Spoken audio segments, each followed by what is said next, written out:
You are now listening to the Unscripted Ohio podcast, brought to you by Buckeye Grove and in part by JFQ Lending. All your home purchase and refinance needs should be handled by a Buckeye. You'll never pay for your appraisal with these guys. Licensed in 33 states and more on the way. Check them out at jfqlending.com. For the latest news, notes, analysis, and discussion, check us out on buckeyegrove.com and follow us on Twitter at UnscriptedOhio1. Now, broadcasting from Podcast Central, a place that is not his mother's basement. Hey, Ma! Can we get some meatloaf? We promise. Here's your host, Kyle Lamb. Hey, Ma! The meatloaf! Hey, good Friday, everybody. Welcome back to Unscripted Ohio. I'm your host extraordinaire, Kyle Lamb. Thank you for joining me, making me a part of your day. Glad to be back with you. Of course, we are brought to you by BuckeyeGrove.com and also our title sponsor, JFQ Lending. Thanks to the patronage by JFQ Lending, helps us make this podcast a reality and hopefully more big things to come. Also, a reminder that Unscripted Ohio is also supported by GoBus. Ride to over 40 stops across Ohio, connecting rural communities to Columbus, Cleveland, and Cincinnati. Get to Ohio State games with GoBus and bring comfort back to traveling. Check them out at ridegobus.com, or you can give them a call, 1-888-95-GO-BUS. So, first round of the NFL draft in the books. Plenty to talk about today. Dwayne Haskins, we've been talking about this so much, wondering where he was going to go. We know the answer to that. Nick Bosa went exactly where we thought he would go. Number 2 pick to San Francisco. That's been the widely expected destination for Bosa. That turned out to be right on the money. I'm going to talk about the Haskins, going number 16 to the Redskins. And I'm also actually going to kind of direct some of my, opinions on this toward Bengals fans, because I feel your pain. I understand how you feel about this. Me being a lifelong Bengals guy myself, I get some of the frustration, but I'm also going to ask people to exercise caution on this, and I'll explain that here in a minute. CBJ lost game 1 of the second round in overtime in Boston. I'll talk a little bit of CBJ here later. Disappointing loss, but there are some encouraging signs, I think, to come out of that game. I'll explain that. And hey, we might have a transfer possibility early in the week. I'm sure you saw the news. Ohio State possibly in on Gunnar Hoke. He will be a graduate transfer coming from the University of Kentucky. He is a Central Ohio kid, and I'll give my thoughts and opinions on this later on in the show as well. So, hey, I want to circle back around to the NFL draft. Okay, so Dwayne Haskins fell, and we've been hearing the rumors on this, and it turns out the rumors were true. We heard the rumors that Arizona was going to take Kyler Murray number 1. I don't think there was ever any scenario where they took Dwayne Haskins. They just did not feel Dwayne Haskins was their guy no matter what. There was some speculation here this week that maybe Kyler Murray was nothing more than a marketing ploy, and that they were interested in taking him number 1, but just kind of felt like he was more of a ticket generation machine, and somebody to bring excitement to the fan base and get butts in the seats. And hey, that may have been the case. That may turn out to be true. The report was that they were using this as a ploy for marketing and get excitement among the fan base, and it wasn't working, and so maybe they were going to go a different direction. Well, as it turns out that they did go that direction. I don't know if it was Cliff Kingsbury that made that call or got the organization to go along with it. I don't know who in that organization wanted Kyler Murray as the quarterback, but whoever it was, whether it was a group effort, whether it was one person having a louder voice, that's the direction they went. But that was never going to be a destination for Dwayne Haskins. So the question was, would Dwayne Haskins go in the top 5? Would the Giants take him? Would the Redskins trade up? Would the Dolphins trade up?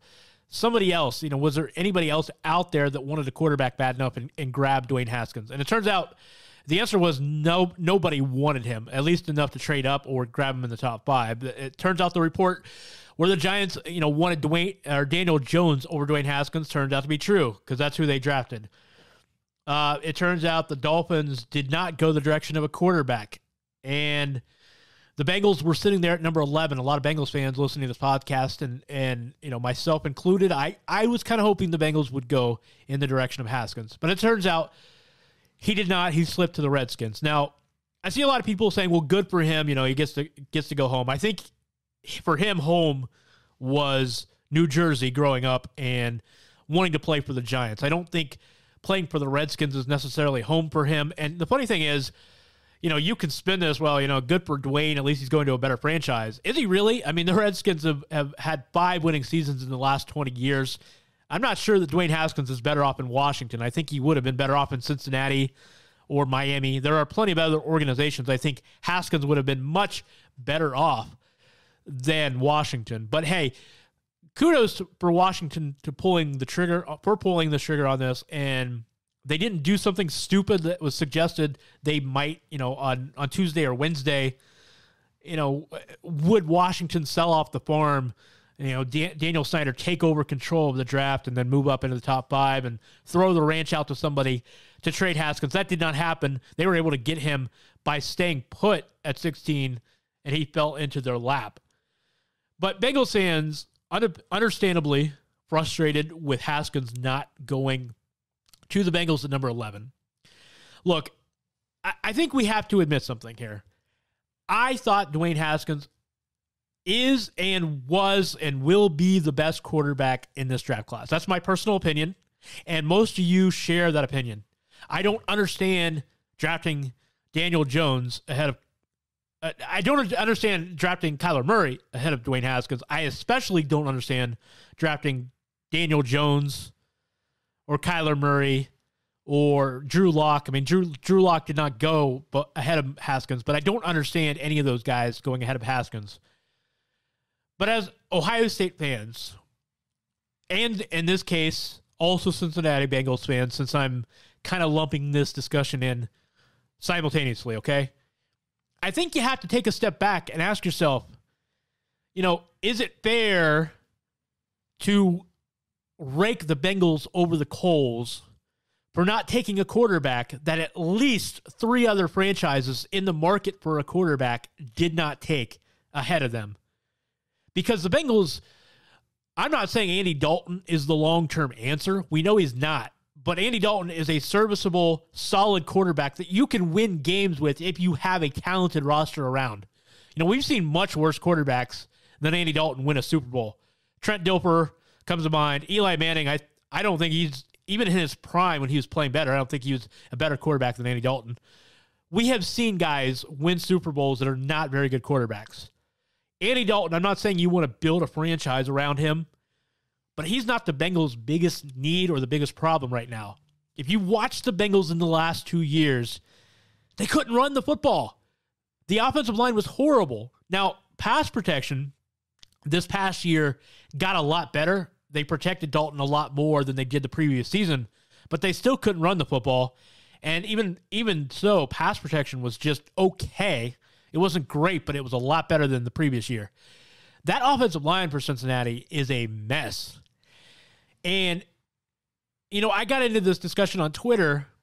It's the whole best player available versus drafting for need. Well, if it were always about best player available, you wouldn't have all these analysts that study the draft and, bring and report on the draft. You wouldn't have, team needs wouldn't be listed before every team picks. Because if teams were drafting best player available, you wouldn't care what the team needs are. But the fact of the matter is you do have to draft for need too. Now, the way I look at it is this. If there is not a clear need, or if there's not a player there available to address a clear team need, that's when you go BPA, best player available. I'm not crazy about the Bengals not taking Haskins in the number 11 spot. But we got to take a step back. If, 2 quarterbacks went ahead of Haskins, and at least a third team had a chance to take a quarterback when they may have been in the market, but they didn't take Haskins, and, who knows how many other teams had the potential to move up and take him in the top 10 and didn't do so. For whatever reason, NFL executives don't share our enthusiasm about Dwayne Haskins. I don't know why. I think it's bizarre. I'm watching Haskins, and I'm not saying this, to be partial Ohio State guy, because I thought JT Barrett was criminally underrated as a college quarterback. We can have that discussion another time. But I thought he was underrated as a college quarterback. But I would have never told you he should have been in the NFL. He's not an NFL quarterback. So I can look at this impartially, and I'm not coming at this just because, I do an Ohio State podcast. I'm coming at this because I watched Dwayne Haskins this year, and I see a guy that has a big arm, great pocket awareness, good accuracy, throws a nice football, improved his touch, throws very, very few passes that are interceptable. I see a great NFL quarterback, but NFL executives, for whatever reason, do not see this guy as a generational talent. So I'm not saying it's right, and Haskins could turn out to be the quarterback that we all think he's going to be. But as far as that relates to the Cincinnati Bengals, how can you blame them for drafting a huge need? They got the best offensive lineman on the board. Jonah Williams is a stud. I'm sure most of you watched Alabama this year. That guy pancaked people up the middle. I mean, he cleared huge holes for Jacobs and all those stable of running backs for Alabama to run through. He's a great offensive lineman. Good pass protection, great footwork, good hands, strong. He's going to be a very good pick for the Bengals. I can't get on board blaming Cincinnati for passing Haskins, no matter how good I think he's going to be, and that's the guy I wanted them to take. I can't blame them for drafting a clear need. Again, did you watch the Bengals the last 2 years? They have to address the line. And if the Bengals and the rest of the NFL thought Haskins was a generational quarterback, he wouldn't have been on the board at number 11 anyhow. So I can't hold it against them. I really can't. Even as a Bengals guy that thinks this guy is the best quarterback in the draft, I can't hold it against them for going clear need. If there wasn't an offensive lineman available that could help them, draft BPA. If there wasn't if Haskins was a clear, distinct generational quarterback or a franchise quarterback in their eyes, by all means, take the best player available that you think is going to be a franchise-changing quarterback. If the Bengals didn't think that, they weren't alone, because the Cardinals didn't think that, the Giants didn't think that. The Redskins may have thought that, but they didn't move up to get him. The Dolphins didn't think that. And maybe there were other teams further down in the first round that, wanted to move up and take a quarterback, but they just didn't think it was worth it. I'm just trying to look at this from the other side here, because I think a lot of you that are Bengals and Ohio State fans are getting caught up in the emotion of the Bengals, maybe bumbling this draft because they didn't take Haskins. But hey, we've been seeing this on Twitter for the last couple of weeks. It shouldn't surprise you. For whatever reason, the NFL executives did not share the enthusiasm about Haskins. We're going to find out if they're right or wrong. And maybe I think they're wrong. I think Haskins is going to wind up being a great quarterback. But if you're a Bengals fan, look, they could have drafted Haskins, and then they could have tried to trade Dalton or cut him or whatever. And maybe Haskins lives up to the potential and he becomes a franchise quarterback that leads them to the Super Bowl, which is very possible. But if he doesn't, and if the Bengals were wrong, well, guess what? Either way, they've still got this big, huge, glaring problem in the middle of that line. And on the tackles as well. They got a couple aging tackles on top of that. And they've still got linebacker issues, after Vontaze Burfict went down. And even with him, the linebacking play the last couple of years have not been great. But they still have those issues. Devin Bush was off the board, with Pittsburgh trading up to get him at number 10. So Cincinnati couldn't take Bush anyway. But I'm just saying, for what the Bengals need with all these other holes, I don't blame them for not taking a quarterback that, for whatever reason, the rest of the NFL does not feel the same about him as we apparently do. That's just the fact of the matter. We could be wrong, but all I'm saying is, look, Bengals fans, at least let this play out. Haskins could turn out to be a bust. I don't think he will. I think he's a real deal, but he could turn out to be a bust. Or he could turn out just to be a marginal quarterback. It'll be hard to really know because, again, he's playing for Washington. That franchise is terrible. It's worse than Cincinnati. It's probably worse than the Giants, and that's saying a lot. I'm not sure how this is all going to play out, but just be patient and let's find out, because I really can't hold it against Cincinnati for this. But we'll see what happens here. I like Haskins a lot. I think he's the best quarterback. The NFL executives did not share that opinion. Most of them didn't, apparently, or at least the ones in the market for a quarterback this season did not share that opinion. I'm just saying, I'm not telling Bengals fans not to be disappointed. I understand your frustration, your disappointment. I think he's the best quarterback there. But whether or not he was the best player available, well, the NFL people didn't seem to share our agreement on that. And that's what I'm saying. I think the Bengals had bigger needs. If you think Haskins is truly a franchise quarterback that is going to lead a team to a Super Bowl, I can understand wanting to take him. But the Bengals have a lot of positional needs they needed filled. I think if you're going to go offensive line, which was the biggest weakness for Cincinnati, in my opinion, I think they got the right guy to address that. I mentioned Nick Bosa. Bosa went to the 49ers at number 2. That was expected. We thought he would. With Bosa and Haskins off of the board in the first round, that means Ohio State has tied the USC Trojans for the most first-round draft picks all time with 81. If they had gotten one more, if they had gotten Paris Campbell to go or Terry McLaurin to go or Draymond Jones to go, they would have taken the lead. I think that's going to happen in the next couple of years anyhow. But Ohio State now, 81 all-time first-round picks. That is tied for the most in the NFL. So really cool.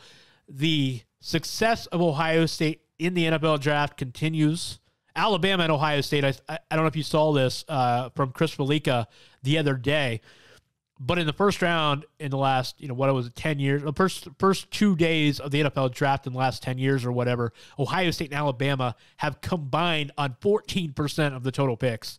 Just crazy.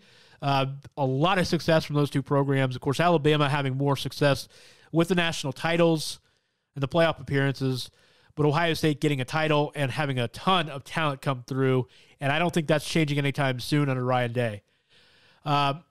So we'll see what happens here the rest of the weekend with the NFL draft. I'm interested to see.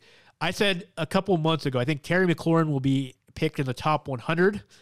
I think he's going to be off the board by the end of the third round. Draymond Jones, I think, is a second or third round pick. I think Paris Campbell will be a second or a third round pick. It appears Mike Weber is falling, and I'm not sure I understand that. Mel Kiper's draft board had him the number 25 running back in this draft class. I get the reservations about Mike Weber as a pro, especially because of the lingering injuries he's had his entire career. That's probably a factor. I know some of his burst. He's showed some top end speed running away from people, but there's still some issues about getting through tackles in the second level, about his burst, hitting the holes at times. I don't think that these criticisms are unfair, but I'm not sure I agree with them to the point where he's only the 25th best running back in this class. We'll see where he goes. I still think, I know there's some talk he may not even be drafted. I don't think that is the case. I think he will go this weekend, but we'll find out very, very soon where Mike Weber goes. Needless to say, Ohio State will do very well here the next couple of days of the draft. So let's switch some gears here real quick before I get into the Gunnar Hoke stuff. So the Blue Jackets, hey, let's talk hockey. So tough loss for Columbus on Thursday night in Boston. Losing a tough, a heartbreaker 3-2 in overtime. But you got to feel good about it from this standpoint. Boston came out and really just obliterated Columbus in the first period. I mean, they came out in a frenzy. They were dominating puck possession. They were firing shots from everywhere. Columbus couldn't, when they had the puck, they couldn't control it. They were turning it over too easily. It was basically probably 75-80% of the first period was played down in the Columbus zone. And they got so many shots up on Bobrovsky, and he stood on his head, did a great job, I thought, dominating or keeping the puck out of net. The only goal he gave up was actually a shorthanded goal on a power play, an odd man rush against him, not his fault. He did everything he could to keep Columbus in that game. And, Columbus, to their credit, came out, looked a lot better in the second period. They withstood a little flurried at the start of the third period and then really took control. And then they have those two goals on rushes with 13 seconds apart. They go up 2-1. But then they give up the tying goal with 5 minutes left. It goes into overtime, and then eventually they lose in overtime on a pretty sweet pass and play, by the way. But here's the great news. Columbus made Boston work for it. They sent it to overtime. They made Boston use up a lot of energy, use up a lot of physicality. Remember, Boston now has played 8 games in the past 16 days. And they're going to play on Saturday a 9th game in 18 days. If you're Columbus, come out, win the game Saturday night in Boston, come back to Columbus, game 3 on Tuesday, game 4 on Thursday. Come back to Columbus with this series knotted up at 1. The reason being, the longer this series drags on, that rest that Columbus had, and definitely hurt Columbus in the first period. There was noticeable rust by Columbus in the first period, but that rest that they had the last 8-9 days, that's going to come into play as long as Columbus can get in the win column early. Because if this series drags on to 5, 6, 7, well, it will go at least 5 games if Columbus wins a game. But if this series drags on 6 or 7 games, I really like where the Blue Jackets are at. I thought they played a lot better after that first period. Not just Bobrovsky, playing really well the entire game, but I thought puck possession was better. I thought power play attempts looked better. The penalty kill looked great. I think if this game goes 6 or 7 games, Columbus is in great shape. They're going to have more energy and more life and physicality at the end of the series. They just got to get a win early, steal one in Boston, come back to Columbus 1-1. I think you're in great shape. So Columbus Blue Jackets lose game 1 down 0-1. Saturday night, 8 p.m. is game number 2 on NBC Sports. And then Columbus will host games 3 and 4 next Tuesday and Thursday. Hopefully that series is 1-1. If so, I really like where the Blue Jackets are at, and I think everything will be A-okay for Columbus. I still like where they're at in the series. Tough that they lost that first game, but they've got a chance to win the series, I think. I thought they were the better team against Boston after that first period, and I think they're going to be the better team in this series. We'll see what happens. Stretch runtime here at Unscripted Ohio. Kick up your feet as we cross the finish line with the Buckeye Beat, the latest in Ohio State news and notes. Kick the tires and light the fires, Big Daddy. Gunnar Hoke, that's my quarterback. If there is ever, I've always said, if my favorite team ever can recruit a classic quarterback, I hope his name is Gunnar. That's just a perfect quarterback name. It sounds like one of those names you would have seen on the old EA Sports, when you get into recruiting dynasty mode and a 5-star quarterback pops up. Gunnar Hoke is the type of name that I want for my quarterback. So if you missed this news anyway, Hoke is a graduate transfer. He's going to have 2 years of eligibility for whatever school he lands. He was the backup quarterback at the University of Kentucky. He announced this week that he will be transferring putting his name into the portal. And the reason Ohio State has a natural interest, other than the fact that they just need a quarterback, period. They're going to be looking for anybody, a warm body that is breathing, basically that has an arm that hasn't fallen off. Ohio State would have taken a body at this point. But, Gunnar Hoke has some intrigue. There is some natural pull here because he's from Dublin Kaufman. If you watch this kid play, he was a fairly little recruited player out of Kaufman originally, a 3-star guy, not a lot of huge offers. But if you get an offer to a decent program, Kentucky, I'm saying, is a decent program now. They weren't, back in the day, even 10 years ago, they weren't a decent program, but they have become a decent program under Mark Stoops. If you get an offer like that, I think, from an SEC school, you probably got some talent there. And look, he hasn't played a lot. I think he's only got 28 career attempts so far. There's not really a lot to read into as far as his current production. But watching him, just the highlights that I could find online, I got to say, he reminds me a lot of Matthew Baldwin. Both are 6'4". I think Baldwin weighs about 10 pounds more than Hoke. They both wear the number 12. If you watch Hoke play in what limited video is available on him online, he looks a little bit like Baldwin. He's got the same kind of throwing motion, same stride, same build. He really does look a little bit like Baldwin. Now, I think Baldwin has a little stronger arm. I think Baldwin had more potential. Being a freshman, I really thought Baldwin had a chance to be a really, really good starting quarterback at Ohio State if he ever got a chance. Now, it was very likely that he was never going to get a chance with Justin Fields ahead of them. But that is nothing against Baldwin. Baldwin, I think, is a starting quarterback caliber or starting caliber type of quarterback for Ohio State that was a victim of circumstance, was probably just never going to get the opportunity. I'm not sure that Hoke, from what I've seen, is as talented as Baldwin, but I think he's a comparable replacement. Reportedly, Ohio State will be meeting with him. He's going to come up to Ohio State to visit. If he hasn't already, he was going to do so, I think, this weekend or in the next couple of days. I think this is a good fit, not just because Ohio State just needs somebody, but again, there are some similarities there to Baldwin. If you can get this guy to go along with being a backup quarterback, and I'm sure when he left, when he announced he was leaving for Kentucky, it wasn't going through his mind that he was going to go somewhere to be a backup, and he still may not want to do that. Maybe he wants to start somewhere. I'm sure he wants to start somewhere because every kid at this position that is a competitor probably wants to start, right? That's it. I mean, that's just a fact of life. But I think it's a little bit different if you're going back to your hometown, playing for a school like Ohio State where you know you might have a chance to win a national title. For him, and I'm just guessing. I don't know what's going through his head, but for him, it might be worth backing up knowing you're a play away. You're playing for your hometown school. You got a chance to win a title, which no offense to Kentucky, but they were never going to be in position to win a national title. There are some reasons that you would do this, make this move. I like this pickup if it happens. It may not happen. He may decide he wants to go start somewhere. And good luck to the kid if that's what he wants. And I wouldn't blame him if that is what he wants. But I think this is a good fit for both sides. I hope it comes to fruition because if you're Ohio State and you get caught in this position, I think you could do a lot worse than pulling off a Gunnar Hoke. And I'm not just talking about the name. You could do a lot worse as far as the name Gunnar Hoke for a quarterback, but I think you could do a lot worse as far as talent just from what I've seen.